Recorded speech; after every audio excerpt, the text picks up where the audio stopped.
J'avais 23 ans lorsque j'ai appris que le corps humain peut trembler à tel point qu'il cesse de ressembler à quelque chose d'humain. Que la peau peut devenir si froide qu'elle semble du verre sur le point de se briser. Et qu'il existe un type de cruauté si calculée, si méthodique, qu'elle n'a pas besoin de sang pour tuer. Je m'appelle Aveline Maréchal, j'ai 89 ans. Et pendant 66 d'entre eux, j'ai porté un témoignage qui ne m'appartient pas à moi seul. Il appartient aux femmes qui n'ont jamais pu parler, à celles qui sont mortes dans ces baignoires de fer, à celles qui ont été poussées de force dans l'eau glacée pendant qu'elles suppliaient une pitié qui n'est jamais venue. Aujourd'hui, vieille et fatiguée, je réalise que le silence ne protège plus personne. C'est peut-être pour cela que, finalement, je raconte ce que j'ai vécu. Ce que les soldats allemands nous faisaient lorsque nous étions considérés trop faibles pour travailler, mais encore trop fortes pour simplement mourir. C'était en mars 1944. J'étais au centre de tri allemand de Royalieu, dans la région de Compiègne, dans le nord de la France. Un lieu qui n'existait officiellement dans aucun rapport. Un lieu où les femmes disparaissaient sans laisser de nom, sans laisser de corps, sans laisser de traces.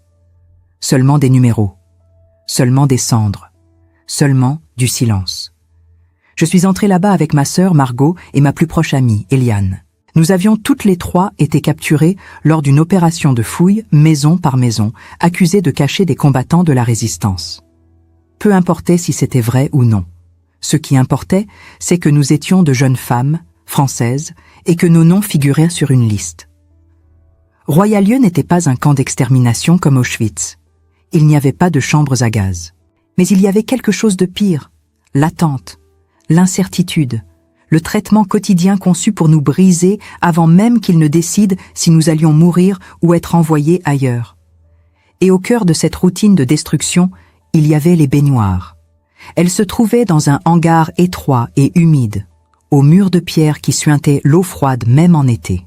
Il y avait 7 baignoires en fonte, alignées comme des cercueils. Ils les remplissaient d'eau glacée tous les matins. Pas de l'eau froide du robinet, de l'eau avec de la glace. Des morceaux de glace flottants comme de petits éclats de verre brisés. Ils nous appelaient à 6 heures du matin, toujours les mêmes femmes, celles qui avaient trop maigri, celles qui tremblaient en marchant, celles qui ne pouvaient plus tenir une pelle ou porter un sac de ciment. Nous étions le matériel défectueux, comme le disaient les soldats en fumant des cigarettes et en riant entre eux. Si vous écoutez cette histoire aujourd'hui, sachez qu'elle ne sera pas facile, mais elle doit être racontée. Et si quelque chose en vous est touché par ce qu'Aveline a vécu, laissez un like sur cette vidéo. Commentez d'où vous regardez. Parce que des mémoires comme celle-ci ne survivent que lorsque quelqu'un se soucie assez pour ne pas les laisser mourir dans l'oubli. Je me souviens de la première fois où j'ai vu les baignoires. J'ai pensé qu'elles servaient à laver le linge, ou peut-être à quelque type de nettoyage industriel. Mais alors, l'une des gardes, une femme allemande au visage dur et aux yeux vides, a crié dans un français traînant « Enlevez vos vêtements, toutes, maintenant !» Nous avons hésité. Margot a serré ma main. Eliane s'est mise à pleurer doucement. Mais il n'y avait pas le choix. Celle qui hésitait recevait des coups. Celle qui résistait mourait. C'était aussi simple que ça. Nous avons retiré nos vêtements en lambeaux. Nos corps maigres, marqués par des ecchymoses, des coupures, des plaies ouvertes qui ne cicatrisaient jamais correctement. Je ressentais de la honte. Pas de la nudité en elle-même, mais d'être là, exposée, faible, réduite à rien devant des gens qui nous regardaient comme si nous étions moins que des animaux. Le premier contact avec l'eau a été comme être poignardé par 1000 couteaux à la fois. Je n'ai pas pu retenir mon cri. Personne ne le pouvait. L'eau était si glacée qu'elle semblait brûler. Ma peau est devenue rouge instantanément, puis violette, puis elle a perdu toute couleur. Mes muscles se sont bloqués. Ma poitrine s'est serrée. Je n'arrivais plus à respirer correctement. Les soldats observaient. Certains riaient, d'autres fumaient en silence, comme s'ils assistaient à quelque chose d'ennuyeux. L'un d'eux, plus jeune, avec des yeux clairs et une expression presque indifférente, se tenait immobile à côté de ma baignoire. Il m'a regardé fixement pendant que je tremblais. Il y avait de la cruauté en lui, oui, mais aussi une brève hésitation, un vacillement, quelque chose qui a duré peut-être 2 secondes, mais qui a marqué ma mémoire pour toujours. Je n'ai jamais compris ce regard. Une lueur d'humanité dans un endroit où aucune humanité ne devrait exister. Nous étions obligés de rester dans l'eau pendant 15 minutes, chronométrées. Parfois, quand l'une de nous s'évanouissait, il la tirait dehors et lui jetait de l'eau froide au visage jusqu'à ce qu'elle se réveille. Puis, il la repoussait dedans. C'est pour renforcer, disait-il, pour entraîner la résistance. Mais nous savions toute la vérité. Ce n'était pas de l'entraînement, c'était de la torture déguisée en procédure médicale. Il y avait une femme enceinte parmi nous. Elle s'appelait Claire. Elle devait avoir 7 mois de grossesse, le ventre proéminent malgré sa maigreur extrême. Quand son tour est arrivé, elle a supplié, à genoux, en allemand, en français, dans n'importe quelle langue qu'elle pensait qu'il comprendrait. Elle tenait son ventre avec ses 2 mains, comme si elle pouvait protéger le bébé rien qu'avec ce geste. Ils ont arraché ses bras et l'ont poussée dans la baignoire. Elle a crié, un cri qui n'était pas humain, un cri d'animal blessé, et puis le silence. Elle a cessé de crier, elle a cessé de bouger. Elle est restée là, dans l'eau, les yeux ouverts, fixés sur le plafond, comme si elle s'était déconnectée de son propre corps. 3 jours plus tard, Claire est morte. Le bébé aussi. Personne n'en a parlé. Personne n'a posé de questions. C'était comme si elle n'avait jamais existé. Margot, ma sœur, a tenu 2 semaines. Eliane, 3. Moi, j'ai survécu. Je ne sais pas pourquoi. Ce n'était pas du courage. Ce n'était pas de la force. C'était le hasard. Une erreur bureaucratique. Un garde distrait. Quelque chose que je ne comprendrai jamais. Mais je porte leur mort avec moi. Tous les jours, à chaque respiration, à chaque nuit d'insomnie. Dans le froid que je ressens encore dans mes os, même en plein été, 66 ans plus tard. Et aujourd'hui, assise devant cette caméra, à 89 ans, je parle. Parce que le silence ne protège personne. Parce que le monde doit savoir ce que les soldats allemands faisaient aux femmes trop faibles pour marcher. Parce que cela choque encore. Et cela doit choquer. Pour toujours. L'histoire d'Aveline Maréchal ne fait que commencer. Ce qu'elle a vu à l'intérieur de ce hangar dans les jours suivants changerait à jamais sa façon de comprendre ce que signifie survivre. Rester jusqu'à la fin. Parce que le pire était encore à venir. Je me souviens du bruit. Toujours du bruit. Le métal des baignoires cognant contre la pierre quand il les remplissait. L'écho des ordres hurlés en allemand. Le son mat des bottes sur le sol humide. Et par-dessus tout, les pleurs étouffés des femmes qui savaient ce qui les attendait. Le soldat aux yeux clairs, celui qui m'avait regardé ce jour-là, revenait chaque matin. Il ne parlait jamais. Il se tenait debout, près de la 3e baignoire, celle où il me plaçait toujours. Il fumait. Il m'observait. Et parfois, juste parfois, je voyais quelque chose traverser son visage. Une contraction, un pli au coin de la bouche. Quelque chose qui ressemblait presque à du dégoût, mais pas envers moi, envers ce qu'il faisait. Un matin, alors que je tremblais si fort que mes dents claquaient au point de me mordre la langue, il fit quelque chose d'inattendu. Il s'approcha de la baignoire, sortit sa montre de poche, regarda l'heure, puis tourna le dos aux autres soldats. Et il fit un geste, un tout petit geste. Il leva 3 doigts, 3 minutes. Il me donnait 3 minutes de répit. Je ne compris pas immédiatement. Mais quand il revint vers moi, il me saisit par le bras, fermement, pour que les autres voient, et me sortit de l'eau. « Genug », dit-il. « Assez ». Puis il me poussa vers le coin où nous devions nous rhabiller, toujours en tremblant, toujours en silence. Ce jour-là, je sortis du bâtiment des baignoires 12 minutes plus tôt que d'habitude. 12 minutes qui m'ont peut-être sauvé la vie. Mais Margot, ma sœur, n'eut pas cette chance. Elle était dans la 5e baignoire. Une autre garde, une femme cette fois, la surveillait. Cette femme n'avait aucune hésitation, aucune pitié. Elle enfonçait la tête de Margot sous l'eau chaque fois qu'elle essayait de respirer trop fort. « Tu es trop bruyante », disait-elle en allemand. « Tais-toi ou je te laisse là-dedans jusqu'à ce que tu cesses de bouger. » Margot essayait. Elle serrait les dents. Elle fermait les yeux. Mais son corps ne pouvait plus. Il avait atteint une limite que même la volonté ne pouvait plus franchir. Ses lèvres devinrent bleues. Ses mains cessèrent de trembler. Et un matin, alors qu'il la sortait de la baignoire, elle ne se releva pas. Ils la traînèrent dehors, comme un sac, comme un déchet. Je courus vers elle. Je criai son nom. Mais ils me frappèrent. Fort, à la tête. Je tombais. Et quand je me relevai, elle n'était plus là. Je ne l'ai jamais revue. Eliane tint un peu plus longtemps. Elle avait une force étrange, presque surnaturelle. Elle chantait. Oui, elle chantait. Doucement, presque en murmure, des chansons que sa mère lui avait apprises. Des berceuses, des comptines. Elle disait que cela l'aidait à oublier le froid, à se souvenir qu'elle avait été un jour une personne avec une vie, une famille, un avenir. Mais un jour, elle cessa de chanter. Elle entra dans la baignoire en silence. Elle en sortit en silence. Et quelques jours plus tard, elle s'effondra dans la cour, devant tout le monde. Son cœur avait simplement lâché. Ils ne la transportèrent même pas à l'infirmerie. Ils la laissèrent là, sur le sol, jusqu'à ce que quelqu'un vienne la ramasser plus tard. Comme si elle n'avait jamais été vivante. Moi, j'étais toujours là, toujours tremblante, toujours vivante. Et je commençais à me poser une question terrible. Pourquoi moi? Pourquoi est-ce que je survivais alors que toutes celles que j'aimais mouraient? Le soldat aux yeux clairs me regardait différemment maintenant. Il ne fumait plus pendant les séances. Il restait immobile, les bras croisés, le visage fermé. Un jour, alors que je sortais de la baignoire, il me tendit une couverture. Une vraie couverture. Pas les chiffons déchirés qu'il nous donnait d'habitude. Il ne dit rien. Il déposa la couverture dans mes mains et s'éloigna. Je ne sais pas si c'était de la pitié, ou de la culpabilité, ou simplement un moment d'humanité volé dans un monde qui n'en avait plus.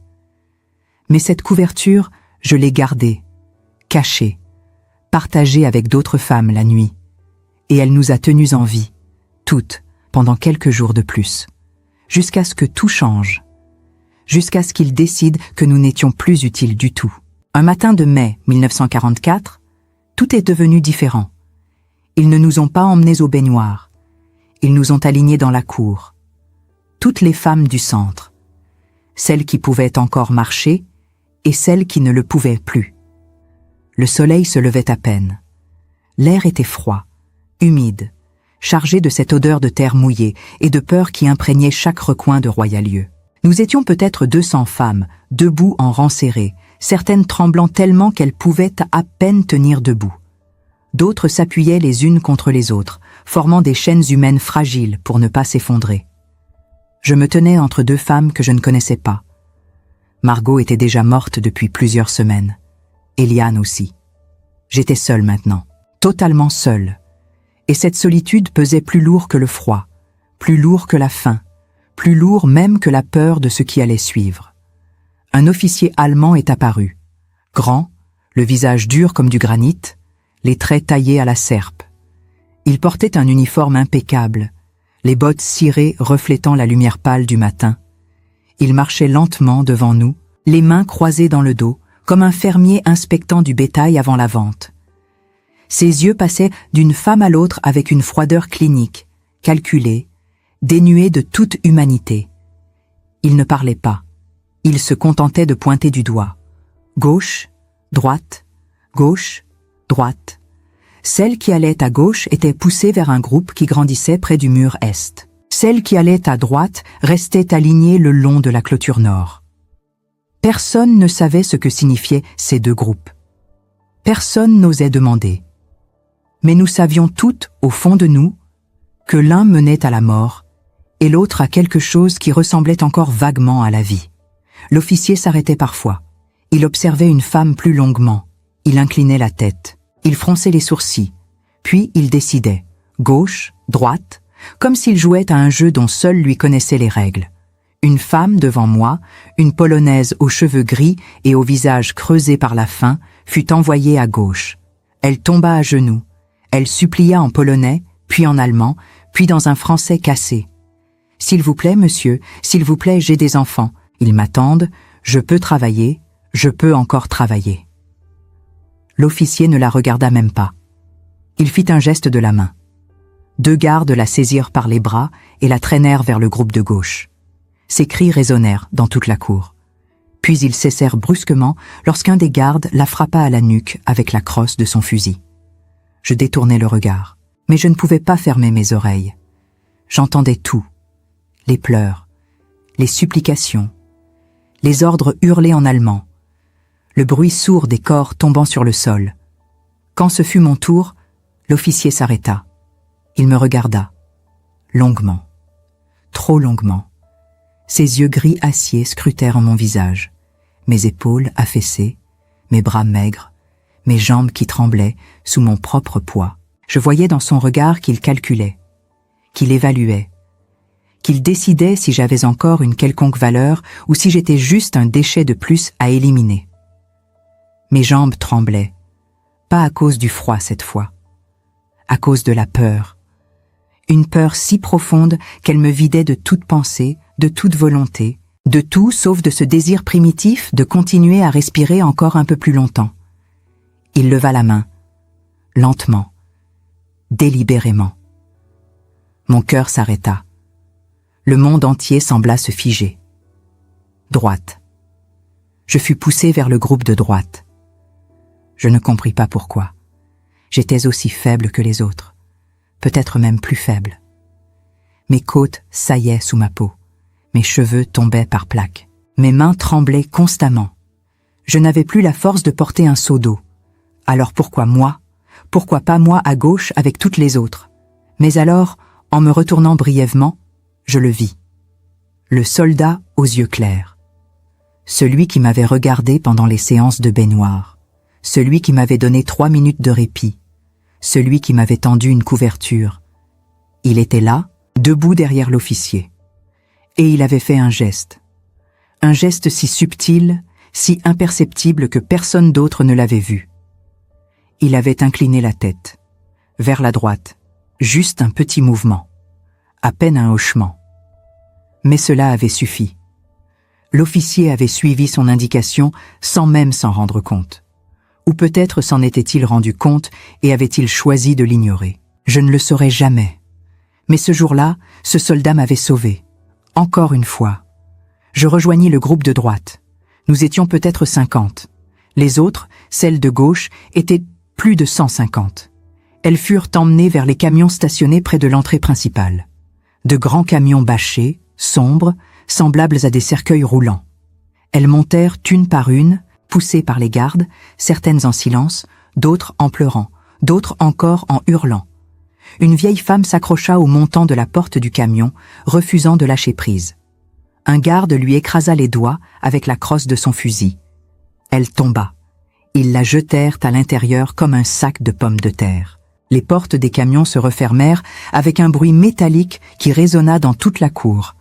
Un bruit final, définitif, comme le bruit d'un tombeau qu'on scelle. Je ne les ai jamais revues, aucune d'entre elles. Nous apprîmes plus tard, bien plus tard, après la libération, qu'elles avaient été envoyées à Ravensbrück. Un camp de concentration pour femmes situé au nord de l'Allemagne. Un endroit où la mort n'était pas rapide, où elle venait lentement à travers le travail forcé, la faim, les maladies, les expériences médicales. La plupart d'entre elles y moururent dans les 3 mois. Certaines tinrent 6 mois. Très peu survécurent jusqu'à la fin de la guerre. Moi, je restais à Royalieu. Nous, celles de droite, fûmes ramenées dans nos baraquements. Mais tout avait changé. Nous savions désormais que nous étions en sursis, que notre vie ne tenait qu'à un fil, qu'à tout moment, un autre tri pourrait avoir lieu, et que la prochaine fois, nous ne serions peut-être pas du bon côté. Les jours suivants furent étranges, presque calmes. Les séances de baignoire cessèrent. Ils ne nous emmenaient plus là-bas. Peut-être parce qu'il ne restait plus assez de femmes. Peut-être parce qu'ils avaient d'autres priorités. Peut-être parce que la guerre tournait et qu'ils commençaient à sentir que leur temps était compté. Nous entendions les bombardements. La nuit, au loin, le ciel s'illuminait de lueurs orangées. Les Alliés se rapprochaient. Nous le savions. Tout le monde le savait. Même les Allemands.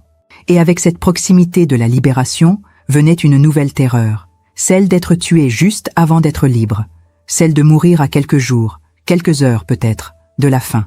Je restai à Royalieu jusqu'en août 1944, jusqu'à ce que les Alliés soient si proches que nous pouvions entendre les tanks rouler sur les routes. Jusqu'à ce que les Allemands commencent à évacuer le centre en catastrophe, brûlant des documents, détruisant des preuves, tuant certains prisonniers et en abandonnant d'autres. Et c'est dans ce chaos, dans cette panique, que je m'échappais. Avec 3 autres femmes, nous avons profité d'un moment d'inattention. Un garde distrait, une porte laissée ouverte. Nous avons couru à travers les bois, marchant pendant 2 jours sans nourriture, sans eau, guidés uniquement par le bruit lointain des bombardements et par un instinct de survie que je ne savais même pas posséder. Quand je fus enfin libre, quand je traversais les lignes alliées et qu'un soldat américain me tendit une couverture et un morceau de pain, je ne ressentis pas de joie. Je ne ressentis pas de soulagement. Je ressentis un vide si profond, si immense qu'il me suivrait pour le reste de ma vie, parce que j'étais libre. Mais Margot ne l'était pas. Eliane ne l'était pas. Claire et son bébé ne l'étaient pas. Et toutes ces femmes montées dans les camions ce matin de mai ne l'étaient pas non plus. J'étais libre, mais j'avais perdu tout ce qui donnait un sens à cette liberté. Après la guerre, personne ne voulait entendre ce que j'avais vécu. La France célébrait sa libération. Partout dans les rues, les gens dansaient, chantaient, embrassaient les soldats américains. Les drapeaux tricolores flottaient aux fenêtres. Les cloches des églises sonnaient à toute volée. C'était l'euphorie, la joie collective, la renaissance d'un pays qui avait été occupé, humilié, brisé pendant 4 longues années. Mais moi, je ne ressentais rien de tout cela. Je marchais dans ces rues remplies de rires et de musique, et je me sentais comme un fantôme, comme si je n'appartenais plus à ce monde, comme si une partie de moi était restée là-bas, dans ce hangar froid, dans cette baignoire de fer, aux côtés de Margot, d'Eliane, de Claire et de toutes les autres. Quand j'essayais de parler, les gens détournaient le regard. Ils changeaient de sujet. Ils me tapotèrent l'épaule avec un sourire gêné et disaient « C'est fini maintenant. Il faut tourner la page. Il faut penser à l'avenir. » Tourner la page, comme si ce que nous avions vécu n'était qu'un chapitre d'un livre qu'on pouvait simplement refermer et oublier. Comme si la douleur, le trauma, la perte pouvaient être effacés d'un simple geste de volonté. Je suis retournée dans mon village natal, un petit bourg de Normandie où j'avais grandi. La maison de mes parents avait été bombardée. Il ne restait que des ruines, des murs écroulés, des poutres calcinées, des morceaux de vie qui n'existaient plus. Mes parents étaient morts pendant l'occupation. Mon père avait été fusillé pour avoir refusé de livrer des informations sur des résistants. Ma mère était morte de chagrin 6 mois plus tard, ou du moins c'est ce qu'on m'a dit. Margot était morte à Royalieu. Mon frère cadet avait disparu en 1943, probablement envoyé en Allemagne pour le travail obligatoire. Personne n'avait jamais eu de ces nouvelles. J'étais seule, complètement seule, sans famille, sans maison, sans avenir. Je vivais chez une tante éloignée qui m'avait accueillie par pitié plus que par amour. Elle me regardait avec une sorte de méfiance, comme si j'avais ramené avec moi quelque chose de contaminé, quelque chose de sale qui risquait de souiller sa maison bien rangée et sa vie bien ordonnée. Un soir, pendant le dîner, j'ai essayé de parler, de raconter ce qui s'était passé à Royalieu, les baignoires, le froid, les femmes qui mouraient. Ma tante m'a écoutée pendant peut-être 2 minutes, puis elle a posé sa fourchette et m'a dit d'une voix sèche « Aveline, arrête, personne ne veut entendre ces horreurs. La guerre est finie, il faut passer à autre chose. » Passer à autre chose. Cette phrase, je l'ai entendue des dizaines de fois, des centaines peut-être. Comme si c'était aussi simple, comme si le trauma pouvait être rangé dans un tiroir et oublié. Alors, je me suis tue. J'ai avalé mes mots. J'ai enfoui mes souvenirs au plus profond de moi. J'ai appris à sourire quand on me parlait de libération, à hocher la tête quand on me disait que nous avions de la chance d'être en vie, à remercier Dieu, la Providence, les Alliés, n'importe qui ou n'importe quoi qui pouvait donner un sens à ce qui n'en avait aucun. Pendant des années, j'ai vécu comme une automate. Je me suis mariée en 1947. Un homme bien, un homme doux, Un homme qui ne me posait jamais de questions sur la guerre. Il savait que j'avais été prisonnière. Il savait que j'avais perdu ma famille. Mais il ne voulait pas en savoir plus. Et moi, je ne voulais pas lui dire. Nous avons eu 3 enfants, 2 garçons et une fille. Je les ai élevés avec amour, avec tendresse, avec toute l'attention dont j'étais capable. Mais il y avait toujours cette distance. Ce mur invisible entre moi et le reste du monde. Comme si une partie de moi était restée prisonnière, même après la libération. Mes enfants grandissaient, ils riaient, ils jouaient, ils rêvaient d'avenir. Et moi, je les regardais en souriant. Mais au fond de moi, je pensais à Margot, à Eliane, à toutes ces femmes qui n'avaient jamais eu la chance de vivre, d'aimer, de devenir mères. Pourquoi moi? Pourquoi avais-je survécu alors qu'elles étaient mortes? Cette question me hantait, jour après jour, nuit après nuit. Elle me rongeait de l'intérieur comme un poison lent. La nuit, je faisais toujours le même cauchemar. Je suis dans la baignoire. L'eau est si froide qu'elle me brûle. Je ne peux pas sortir. Mes bras ne bougent plus.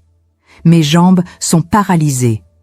Et Margot est à côté de moi, dans une autre baignoire, me regardant avec des yeux vides, accusateurs. Elle me demande pourquoi je l'ai laissée mourir. Pourquoi je n'ai rien fait pour la sauver. Pourquoi je suis là, vivante, alors qu'elle est morte. Je me réveillais en sueur, en larmes, le cœur battant si fort que je croyais qu'il allait exploser. Mon mari se réveillait parfois. Il me demandait « Qu'est-ce qui ne va pas ?» Je répondais toujours la même chose. Rien. Un mauvais rêve. Et je mentais. Parce que dire la vérité aurait été trop lourd. Pour lui, pour moi, pour tout le monde. Les années passaient. Les décennies passaient. Mes enfants devenaient adultes. Ils se mariaient. Ils avaient leurs propres enfants. La vie continuait. Mais pour moi, une partie de moi était restée figée en 1944, dans ce hangar froid, dans cette baignoire de fer. En 1960, un procès eut lieu à Paris. Un procès contre certains responsables de Royal-Lieu. On m'a contacté. On m'a demandé si je voulais témoigner. J'ai refusé. Je ne pouvais pas. L'idée de me tenir devant une salle remplie de gens, de raconter ce que j'avais vécu, de revivre tout cela publiquement, c'était au-dessus de mes forces. Mais j'ai suivi le procès dans les journaux. J'ai lu les témoignages d'autres survivants. Et j'ai pleuré. Pleuré pour toutes ces femmes dont les noms n'apparaissaient nulle part. Pleuré parce que le monde semblait avoir déjà oublié. Parce que la vie continuait comme si rien ne s'était passé. En 1985, mon mari est mort. D'une crise cardiaque. Brutalement. Sans prévenir. J'étais veuve. Mes enfants étaient repartis, installés dans d'autres villes, d'autres pays même. Je me suis retrouvée seule, encore une fois. C'est à ce moment-là que quelque chose a changé, que le silence est devenu insupportable, que le poids du témoignage non dit est devenu trop lourd à porter. Pendant 66 ans, j'avais porté ce témoignage seul, enfermé dans ma mémoire, prisonnière de mon propre silence. Mais un jour, en 2010, un historien m'a contacté. Il s'appelait Julien Moreau. Il travaillait sur un projet de documentation des camps de transit français pendant la guerre. Il recherchait des survivants de Royal-Lieu. Il voulait que je parle. J'ai hésité. Longtemps. Des semaines. Des mois. Je me disais que c'était trop tard, que personne ne s'en souciait, que le monde avait tourné la page depuis longtemps. Mais finalement, j'ai accepté. Parce que je me suis rendu compte que si je ne parlais pas, personne ne le ferait. Et que toutes ces femmes mortes dans le silence méritaient au moins que leur histoire soit racontée, que leur nom soit prononcé, que leur souffrance soit reconnue. L'entretien a eu lieu en mars 2010, 66 ans, jour pour jour, après mon arrivée à Royal-Lieu. Je me suis assise devant la caméra. J'avais 86 ans. Mes mains tremblaient, ma voix était faible, mais j'ai parlé. J'ai raconté les baignoires, le froid, les femmes qui mouraient, les soldats qui riaient, Margot, Eliane, Claire et son bébé. J'ai pleuré. Pour la première fois depuis des décennies, j'ai laissé les larmes couler librement. Et étrangement, cela ne m'a pas brisé. Cela m'a libérée. Comme si, en parlant, j'avais enfin déposé un fardeau que je portais depuis trop longtemps. 3 ans après cette entrevue, je suis morte. paisiblement, dans mon sommeil. Mais ma voix reste, ma voix est celle de toutes les femmes qui n'ont jamais pu parler. Aujourd'hui, vous avez écouté mon histoire. Vous savez ce que les soldats allemands faisaient avec des femmes trop faibles pour marcher. Vous savez ce qu'étaient ces baignoires de glace. Vous savez ce que signifie mourir de froid, lentement, jour après jour, alors que d'autres regardent et rient. Mais il y a quelque chose que je veux que vous compreniez. Quelque chose qui me hante encore, même maintenant, au-delà de la mort. Le soldat aux yeux clairs. Celui qui m'a sauvé. Celui qui m'a donné 3 minutes de répit. Celui qui a incliné la tête pour que je sois envoyé à droite plutôt qu'à gauche. Était-il un homme bon, pris dans un système terrible, ou était-il simplement un homme qui, par hasard, a eu un moment d'humanité dans un océan de cruauté? Je ne le saurai jamais. Je ne l'ai jamais revu. Je ne connais même pas son nom. Mais je pense à lui, souvent. Et je me demande, si j'avais été à sa place, aurais-je eu le courage de faire ce qu'il a fait? Aurais-je risqué ma vie pour sauver une inconnue? J'aimerais croire que oui. Mais la vérité, c'est que je ne sais pas. Et c'est ce qui me terrifie le plus. Parce que si nous ne savons pas ce que nous ferions dans les pires moments de l'humanité, comment pouvons-nous nous assurer que ces moments ne se reproduiront jamais? Voilà pourquoi je parle. Voilà pourquoi ma voix reste, même après ma mort. Pas seulement pour honorer les morts, mais pour avertir les vivants. Ce que les soldats allemands faisaient avec des femmes trop faibles pour marcher n'est pas seulement une histoire du passé. C'est un avertissement pour l'avenir. Un rappel que la cruauté peut se cacher derrière des procédures, des ordres, des uniformes. Qu'elle peut être banalisée, normalisée, acceptée. Et que la seule chose qui se dresse entre nous et l'abîme, c'est notre capacité à dire non, à résister, à nous souvenir. Alors, souvenez-vous de moi. Souvenez-vous de Margot, de Claire, d'Eliane, et de toutes les femmes dont vous ne connaîtrez jamais les noms. Souvenez-vous, parce que le jour où nous oublions, c'est le jour où cela recommence. Aujourd'hui, vous avez écouté la voix d'Aveline Maréchal. Une voix qui a traversé 66 années de silence avant de briser les murs de l'oubli. Une voix qui appartient non seulement à elle, mais à toutes les femmes qui sont mortes dans ces baignoires de fer, dans ce hangar froid de Royalieu, et dans tous les camps où l'humanité a été volée, brisée, assassinée. Ce que vous venez d'entendre n'est pas qu'une histoire, c'est un témoignage, un cri lancé depuis le passé pour nous rappeler que la cruauté n'a pas besoin de chambres à gaz pour tuer, qu'elle peut se cacher derrière des procédures, des ordres, des uniformes, qu'elle peut être banalisée, normalisée, acceptée par ceux qui regardent et ne disent de rien, et que le silence complice est parfois aussi mortel que l'acte lui-même. Aveline a porté ce fardeau seule pendant toute une vie. Elle a vécu avec le poids de la culpabilité du survivant, se demandant chaque jour pourquoi elle était encore en vie, alors que sa sœur Margot, son amie Eliane et tant d'autres étaient mortes. Elle a enduré des décennies de cauchemars, de douleurs silencieuses, de souvenirs qui la consumaient de l'intérieur. Et pourtant, avant de mourir, elle a trouvé le courage de parler, de témoigner, de laisser sa voix pour que nous, aujourd'hui, puissions entendre et nous souvenir.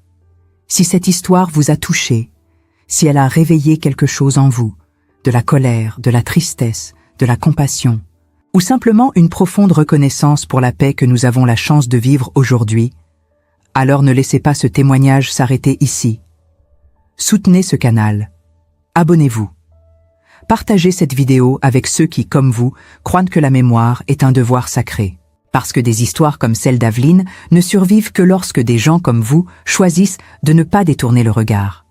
Laissez un commentaire ci-dessous. Dites-nous d'où vous regardez. Dites-nous ce que cette histoire a éveillé en vous. Partagez vos réflexions, vos émotions, vos questions. Parce que chaque commentaire est une façon de dire « Je me souviens, je n'oublie pas, je ne laisserai pas cette histoire mourir dans l'indifférence ». Et c'est exactement ce dont nous avons besoin, des voix, des témoins, des gardiens de mémoire. Le monde d'aujourd'hui est rempli de bruit, de distractions, de nouvelles qui disparaissent en quelques heures. Mais des histoires comme celle d'Aveline doivent durer. Elles doivent être transmises de génération en génération. Parce que le jour où nous oublions ce qui s'est passé, c'est le jour où cela peut recommencer. Sous une autre forme, dans un autre pays, avec d'autres victimes, mais toujours avec la même cruauté, la même indifférence, le même silence complice. Alors, aujourd'hui, en l'honneur d'Aveline Maréchal, de Margot, d'Eliane, de Claire et de toutes les femmes dont nous ne connaîtrons jamais les noms, faisons le choix de nous souvenir, de témoigner, de refuser le silence, parce que leur voix mérite d'être entendue, et parce que notre devoir, en tant qu'êtres humains, est de faire en sorte qu'elles ne soient jamais oubliées.